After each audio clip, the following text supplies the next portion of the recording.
Ang pagpapalawak ng Light Rail Transit Line 2, LRT2 sa lugar ng port ay nagkakahalaga ngayon ng 7 billion pesos na higit pa dahil ang konstruksyon nito ay nasa likod ng higit sa kalahati ng isang dekada. Ang pinakabagong mga pagtatansya mula sa LRT2 operator Light Rail ng transit na awtoridad ay nagpakita.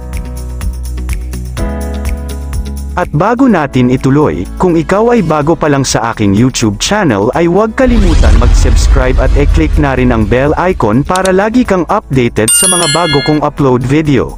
Sinabi ng LRTA na kakailanganin ngayon ng hindi bababa sa 17 bilyon pesos upang mabuo ang proyekto ng extension ng LRT2 West. Kapag ang extension ay itinayo, ang oras ng paglalakbay sa pagitan ng Recto at Pier 4 ay mapapaiksi sa 5 minuto lamang, habang naglalakbay mula sa Antipolo hanggang sa lugar ng port ay aabutin ng mas mababa sa 1 oras. Plano ng LRTA na makuha ang kontratista para sa mga gawaing sibil noong January 2020, ngunit kailangang itulak ito ng gobyerno upang unahin ang tugon ng pandemya. Simula noon, ang LRTA ay nabigo upang makakuha ng pondo mula sa pambansang budget para sa extension project. Ito ay lamang sa taong ito na ang LRTA ay binigyan ng 2 billion pesos upang maihatid ang paunang mga gawa at ligtas na karapatan ng paraan. Gayunpaman, sinabi ng administrator ng LRTA na si Hernando Cabrera na ang proyekto ay hindi pa nakakatanggap ng kapital para sa konstruksyon. Wala pang pondo para sa aktwal na konstruksyon, ang aming focus ngayon ay nasa relocation ng mga kagamitan sa power at tubig at mga informal na pamilyang settler na apektado ng pagkakahanay.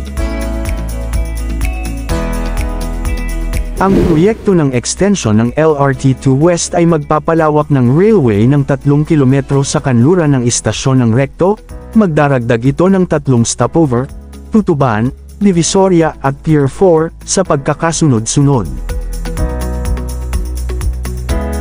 Ang proyekto ay mahalaga sa pagtugon sa interconnectivity gap sa transit system ng Metro Manila sa pamamagitan ng pag-aalok ng transportasyon ng tren sa North Harbor Pier 4, dadalhin din ito ang mga commuter na mas malapit sa mga distrito ng Bargan ng Divisoria at Tutuban, na kilala sa mga mall at tindahan na nagbebenta ng mga murang item. Bukod dito, ang proyekto ng extension ng LRT2 West ay sumasaklaw sa pagkuha ng hindi bababa sa 20 light railway ng sasakyan upang mapalakas ang kapasidad ng linya sa mga pasahero. Ang proyekto ng extension ng LRT2 West ay inaasahan na magdagdag ng pang-araw-araw na pagsakay sa 16,000 sa linya na nagsisilbi ng higit sa 147,000 sa isang araw hanggang sa 2024. Katulad nito, ang LRTA ay nakumpleto ang pagiging posible sa pag-aaral para sa isang iminungkahing extension sa silangan ng LRT2. Ang proyekto ng extension ng LRT2 Kogyo ay naglalayong dalhin ang railway sa bayan ng Antipolo sa pamamagitan ng pagdaragdag ng 3 stopover pagkatapos ng istasyon ng Antipolo. Nilalayon ng LRTA na balutin ang pag-aaral sa taong ito upang matukoy ang dami ng hinihiling na dadalhin ng extension. Ang pag-aaral ay bubuo din ng pangwakas na gastos sa pagbuo ng proyekto. Sa pangkalahatan, sinusuri ng DOTR ang mga gastos ng ilan sa mga big-ticket na railway nito upang isaalang-alang ang epekto ng mga pagkaantala at maghanda ng pandagdag na pondo.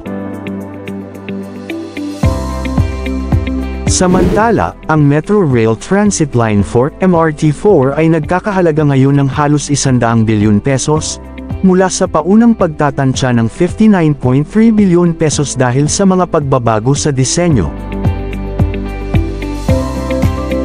Ang Pilipinas ay maaaring humiram ng halos 100 bilyon pesos, ngayon upang maitayo ang iminungkahing railway sa pagitan ng Ortigas at Taytay, Rizal, na nakikita na makikinabang sa halos 200,000 commuter araw-araw. Sinabi ng Transportasyon Undersecretary na si Timothy John Batan na hahanapin ng gobyerno ang pagtaas ng halaga ng pautang para sa pagtatayo ng Metro Rail Transit Line 4, MRT4. Kapag naaprubahan ng MRT4 noong 2019, tinatayang nagkakahalaga ng 59.3 billion pesos, ngunit sinabi ni Batan na ang proyekto ay inaasahan na mangangailangan ng hindi bababa sa 100 bilyon pesos upang masakop ang mga pagbabago sa disenyo. Ang Department of Transportation, DOTR, ay sinusukat pa rin ang pangwakas na gastos ng MRT4, ngunit sinabi ni Batan kung ano ang tiyak na mas mataas ang gastos ng proyekto, pangunahin, ang pag-aaral ng 2019 para sa MRT4 na iminungkahi ang pagtatayo ng isang monorail mula sa Ortigas hanggang Taytay, Rizal. Mayroong malaking pagkakaiba sa nakaraang FS feasibility study sa 2019 dahil mayroon itong mas maliit na kapasidad. Ito ay isang monorail. Kapag pinag-aralan natin muli ang pagkakahanay, nangangailangan ito ng mas mataas na kapasidad, at iyon ay talagang isa sa mga pinakamalaking driver sa pag-update ng gastos, sabi ni Batan. Ang taunang average na pang-araw-araw na trapiko sa Ortigas ay umabot sa 185,679 noong 2021 at 9% lamang nito ang pinaglingkuran ng isang pampublikong mode ng transportasyon, ayon sa DOTR. Ang paglalakad ng Ortigas-Taytay Corridor ay tumatagal hanggat 3 oras, na nilalayo ng MRT4 na tugunan sa pamamagitan ng pagbabawas ng oras ng paglalakbay sa mas mababa sa 30 minuto. Sinabi ni Batan na ang mga financier para sa proyekto ay mananatiling maging Asian Development Bank at ang Asian Infrastructure Investment Bank, at ang mga pautang ay nakatakdang pirmahan sa pagtatapos ng taong ito o unang bahagi ng 2026. Pagkatapos nito, magsisimulang maghanap ang DOTR ng mga kontratista. Ang detailed engineering design ay matapos sa pagtatapos ng taong ito o gitna ng 2026, sabi ni Batan.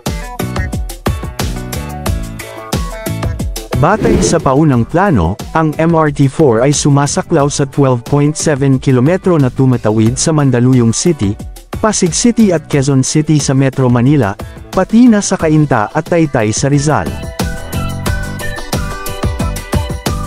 Ang mga istasyon ay matatagpuan sa EDSA, Meralco, Chendesitas, Rosario, St. Joseph, Cainta Junction, San Juan, Tikling Junction, Manila East Road at Taytay.